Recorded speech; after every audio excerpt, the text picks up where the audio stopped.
This message comes from NPR sponsor Vuori, a new perspective on performance apparel. Clothing designed with premium fabrics, built to move in, styled for life. For 20% off your first purchase, go to vuori.com/NPR. What's good, y'all? This is Gene, just popping in here for a quick second to let you know that there was some, I don't know if you heard, some like medium-sized news over the weekend. So the 2024 presidential race kind of blew up when President Biden removed himself from that race. And in the days since, he and a lot of other high-profile Democrats have thrown their support behind Vice President Kamala Harris. And so now Vice President Harris has the backing of players in D.C. like the Congressional Black Caucus and Nancy Pelosi and Adam Schiff and most of the squad. And she also has enough party delegates pledged to her to be the party's official nominee. But Vice President Harris has also kept a notoriously low profile over the past 4 years or so. She also hasn't polled that well when she's been keeping a low profile. And so we felt it might be worth a little reminder just for us to take some time, all of us, to look into who she was, what she's represented in the past, and to think about what she would bring to the presidency. So coming soon on the podcast, we will be diving into the life and times of Kamala Harris, including revisiting some of our own past coverage of her to see what's changed about her and what has stayed the same. So stay tuned for that. And in the meantime, I'm going to turn it over to my co-host, B.A. Parker, for this week's episode of the show. Just a heads up, this episode you're about to hear contains a couple of homophobic slurs. All right, on to the show. Hey everyone, you're listening to Code Switch. I'm B.A. Parker.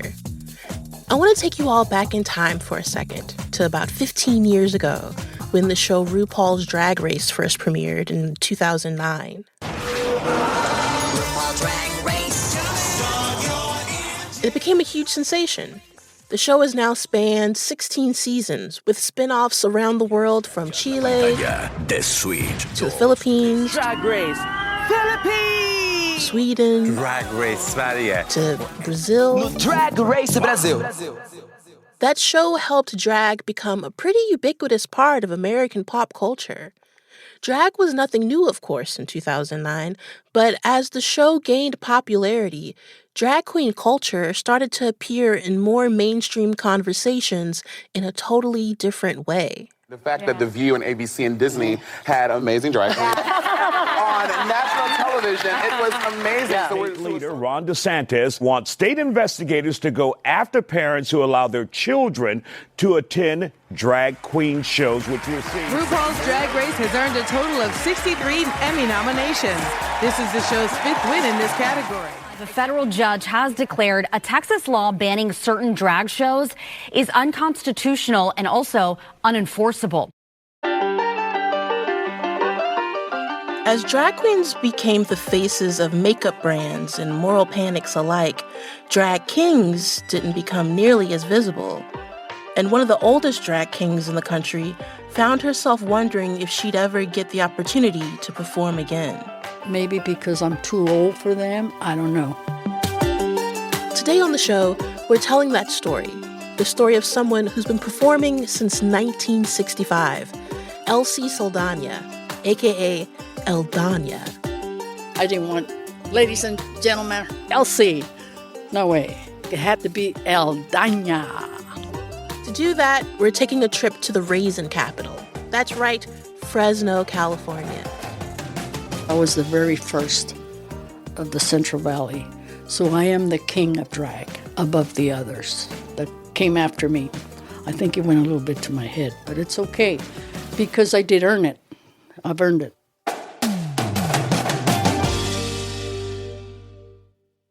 This message comes from NPR sponsor BetterHelp. Social media makes it easy to compare your life to everyone else's. But therapy can help you focus on yourself instead, so you can live your life to the fullest. If you're considering therapy, give BetterHelp a try. It's entirely online, designed to be convenient, flexible, and tailored to your schedule. Visit BetterHelp at betterhelp.com/NPR to get 10% off your first month.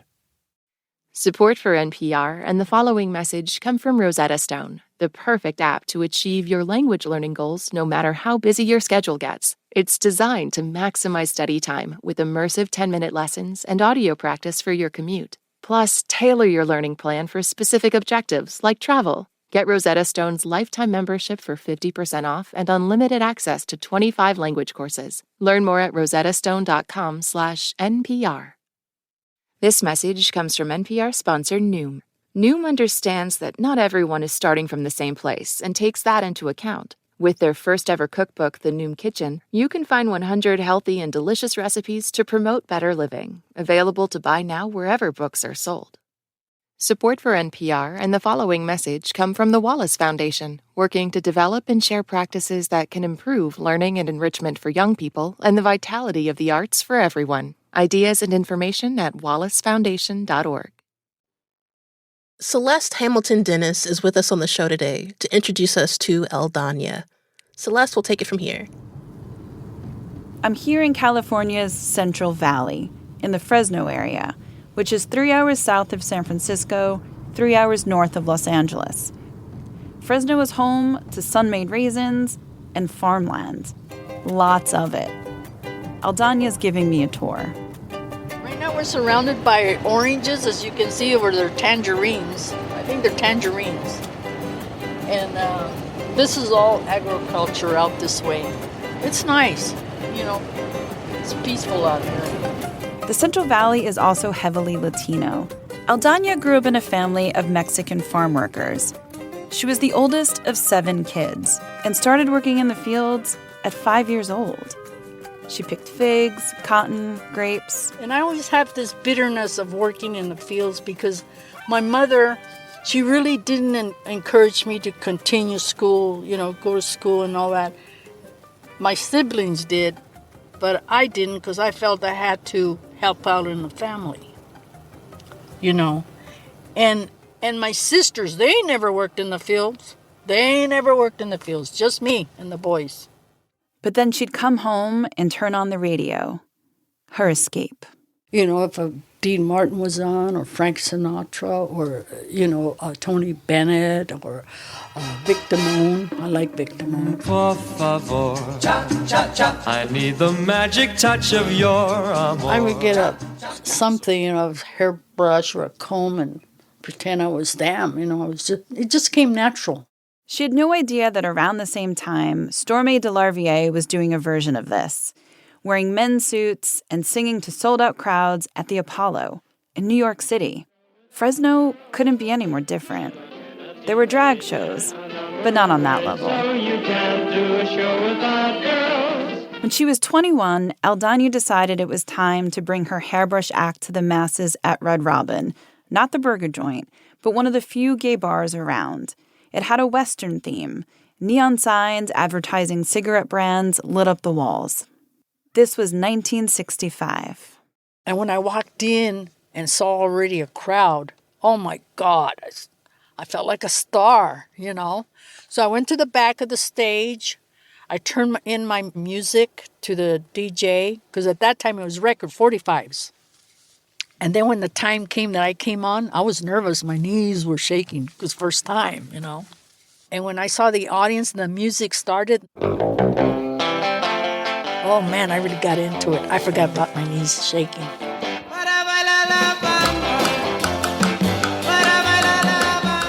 And I did my number and I did it good because I said, this is it. It's all or nothing.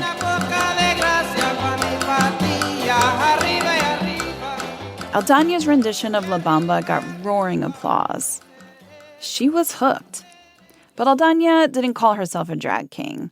Back when she did that first performance, the term was male impersonator.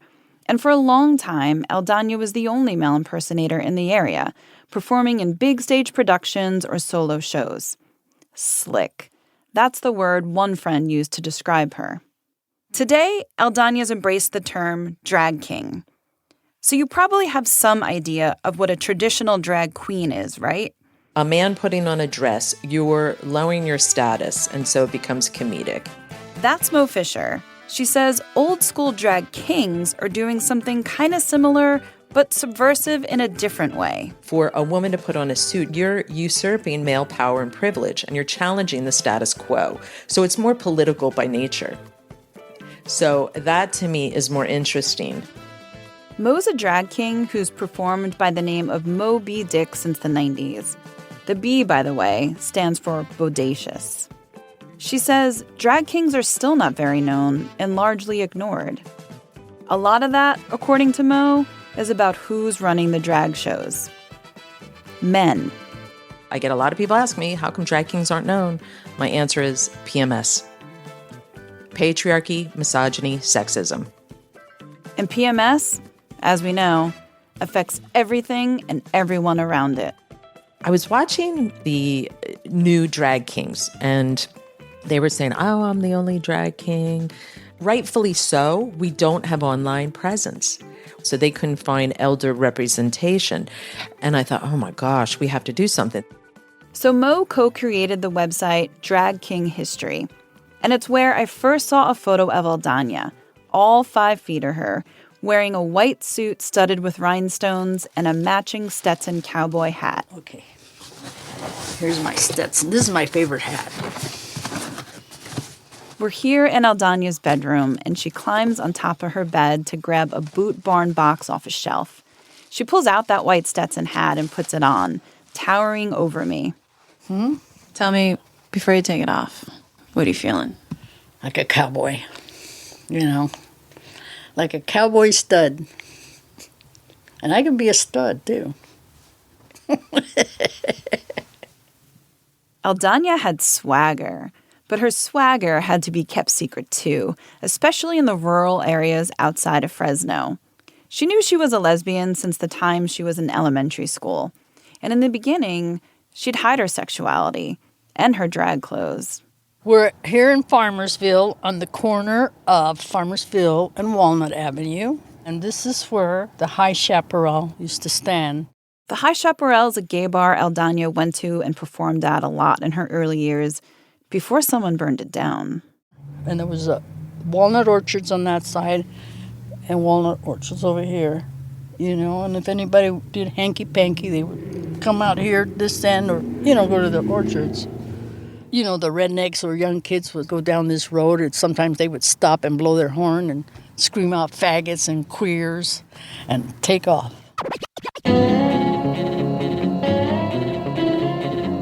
This area has a very rich and long history of drag and performances, and mostly because of the imperial court system or the bar network that was around.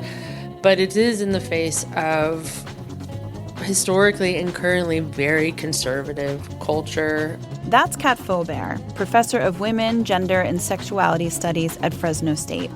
The imperial court she's talking about is one of the oldest LGBTQ organizations in the country, with 74 chapters to date. It's not something a lot of people know about, even within the queer community. A big part of what they do is host fundraising drag balls, where members compete for the royal titles. There are crowns, there are scepters, there are big gold pins and jewelry and puffy dresses and drama. They create a magical space in times where people don't get to live magical lives all the time. The court has always been kind of a big deal in the Fresno area, and it still is. In 1980, Daña co-founded the Sequoia Empire Court out of Visalia, which at the time was a rural town near the High Chaparral. And she held the emperor's title 3 times. This is my emperor's vest. And the different coronations that I went to, you know, they give you a pin or something, you know. By day, she was working in factories. By night, she was hosting and performing in drag shows, and that helped raise thousands of dollars for AIDS and other charities with the Sequoia Empire Court, all in the very rural, relatively conservative Central Valley. Visalia at that time really had a closeted community. And once they found out about the court, they got brave. Coming up, you told me that this was your last performance. You told everybody this was your last performance. Stay with us.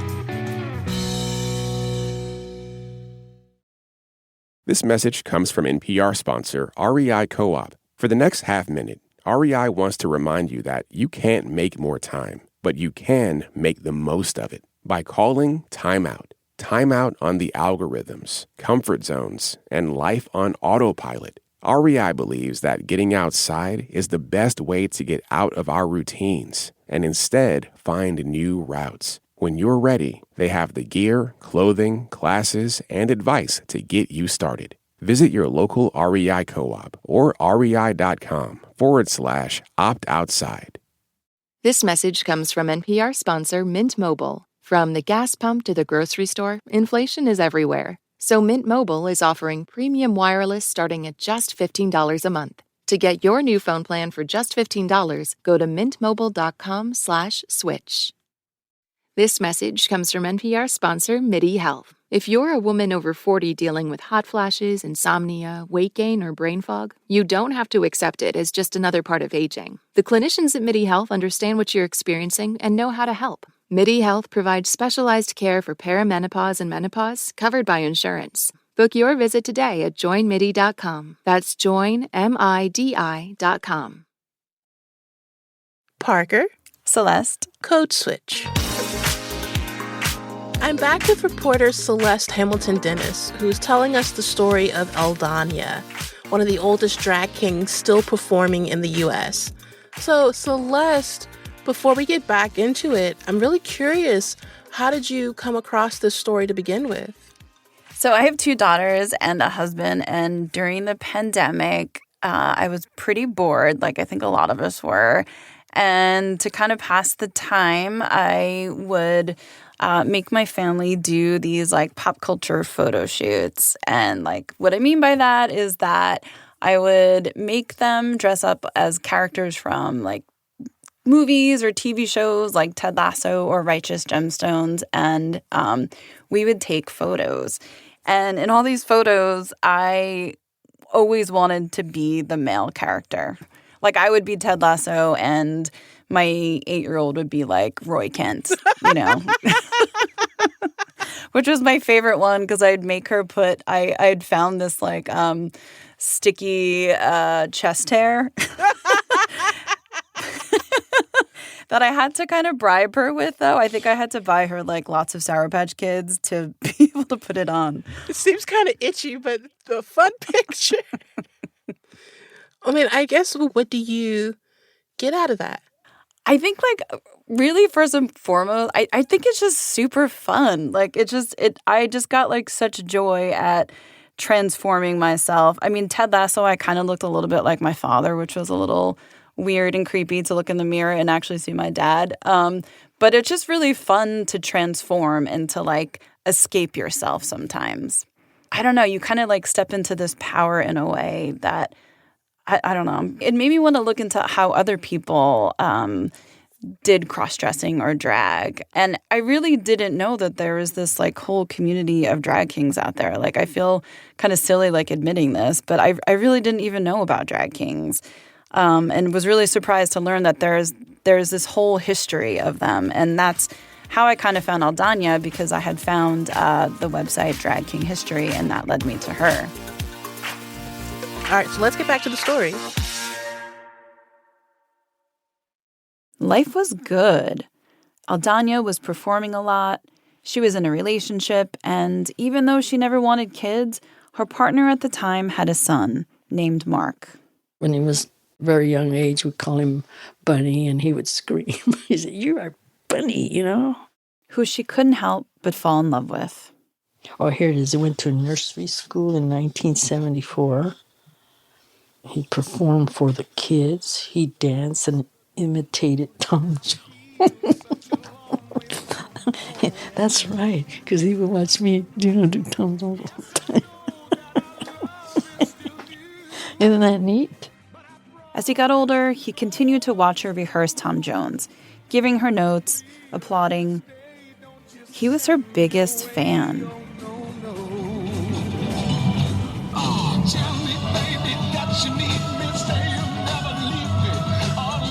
We're riding around the Fresno area, and Daña's blasting Tom Jones, Love Me Tonight, and lip-syncing. Her car, by the way, has Daña on the license plate. She usually practices while driving. She's tapping the steering wheel to the beats, mouthing every word, stretching every syllable. The ability to lip sync and do it well is the hallmark of serious artistry and drag. And for Daña, it needs to be tight.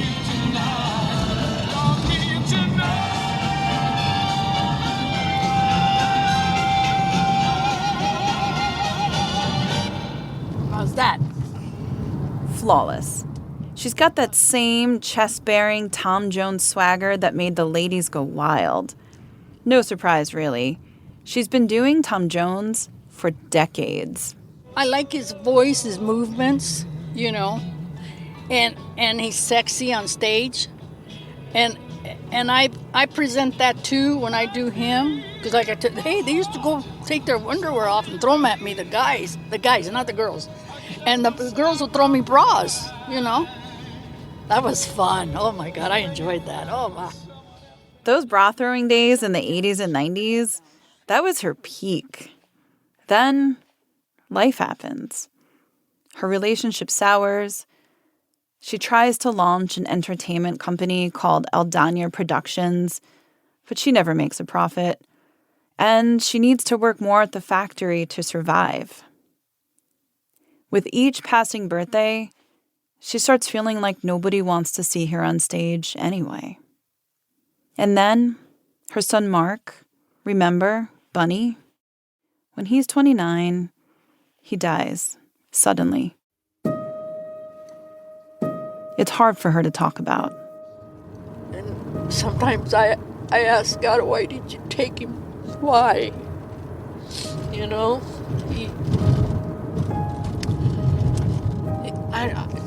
Sometimes I think God tested both of us. And I feel that we failed with Mark. I wish I could have been a better parent with Mark.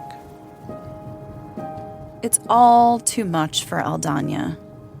She leaves Fresno for the Bay Area, and even though she's in a much more queer-friendly place, she doesn't do drag for another 10 years. Damn it, my heart's broken in 1,000 pieces. It really is. And it's hard for me to put the pieces together, because there's times I don't know what I want. There's times I just don't want to live anymore, you know? And there's times that I do. The only thing that saves me and makes me happy, I'm in control within my own self-being, is when I entertain.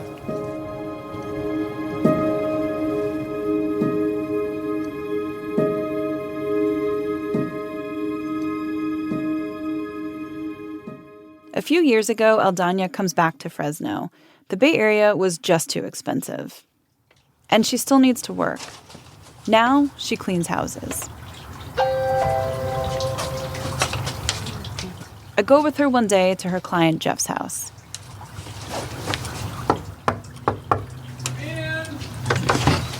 Don't you hear your doorbell? No. Good morning. Good morning. How are you? Okay. I forgot my plant the other day. Well, it's still there. It's good to see you. Nice to see you too. All right, I'm going to get to work. Okay. The work is hard on her body sometimes, but she tells me it also keeps her active. At one point, she climbs up on the bathroom sink to wipe the insides of the lights, making sure every speck of dirt is gone.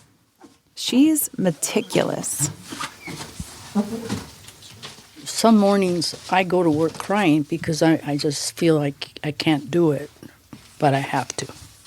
I'll continue working as long as I can, until I drop because I have no choice.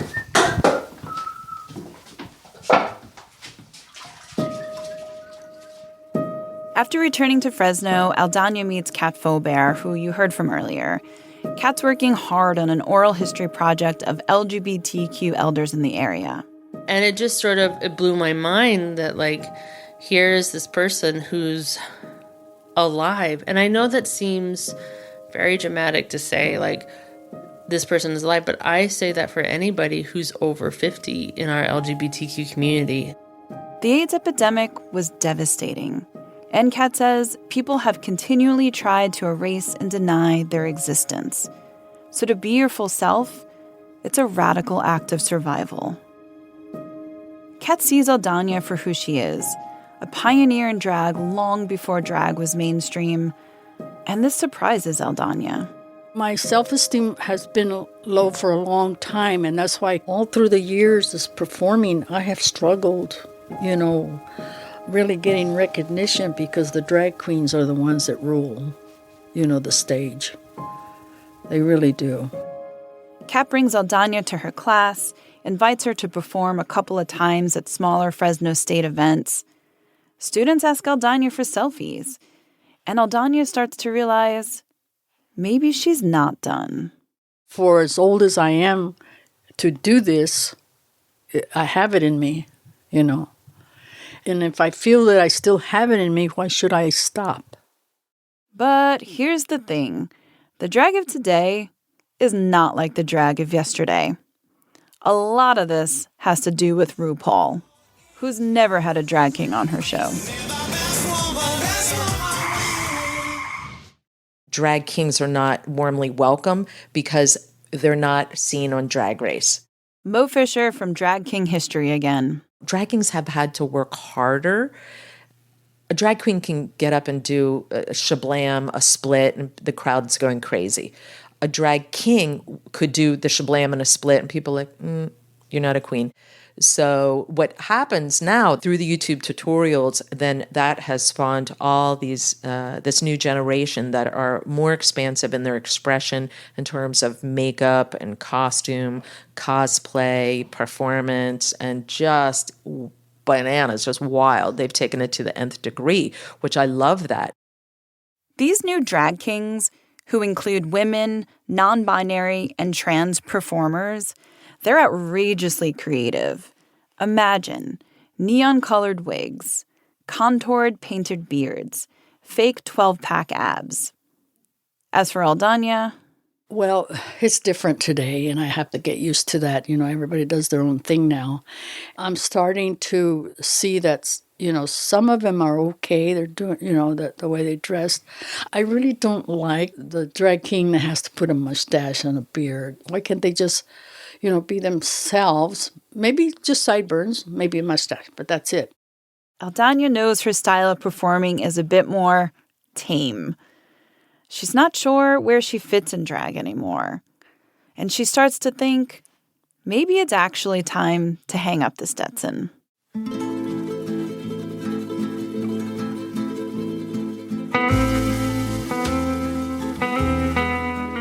But before she does, in the fall of 2022, she asks Kat to organize a big drag show with both kings and queens at Fresno State. It's to fundraise for scholarships for the college's new LGBTQ minor. I wanted to prove to the queens that I could do it. I was very selfish, but I didn't want Kat to know that I was selfish. Of course, Kat says yes, and the show is called Fresno Queer West to honor the first queer bars in the area. Daña decides this is her last performance. No way she's going to have a shot like this again. So it's got to be perfect. She gathers a group of 5 performers together. Kat says she tells them, this is Fresno State. This is really professional. This isn't going to be something where you can just flub or kind of go off the fly. Like, there's going to be important people in that room. This is my last performance. All of that. They practice and practice and practice. And whenever they'd have rehearsals, she'd picture Mark on the couch, applauding.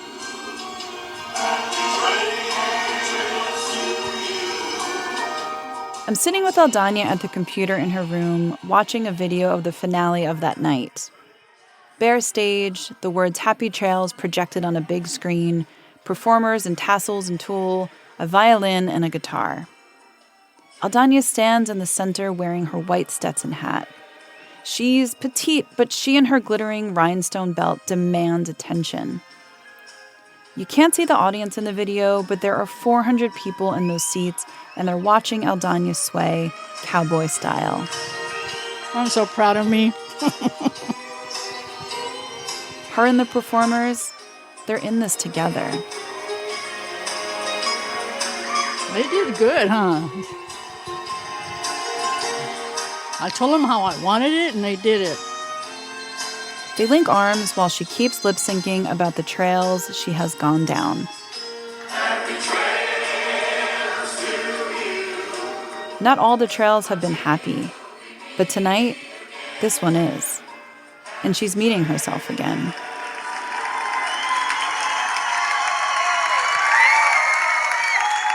We got a standing ovation. It was nice. This whole time, Kat's in the audience watching her. And I thought to myself, she's never going to stop. And she didn't, because literally, like, the next day, she, like, says, like, oh, I know what we can do next time. I was like, next time? You told me that this was your last performance. You told everybody this was your last performance. And obviously, it has not been her last performance. And it will never be the last performance. Like, I joke, like, we've created we've created a monster. But truthfully, this is well overdue. Since then, Daña has been performing in small places here and there. The stage, it's where she belongs. On stage, she forgets. On stage, she remembers. On stage, she's the little girl with the hairbrush. And she's still dreaming of one day having her name on the marquee. I don't feel old. I feel young. I feel like 40. Does performing make you feel young? Yes. Yes, it does. Yes, it does. It brings the youth out of me, you know?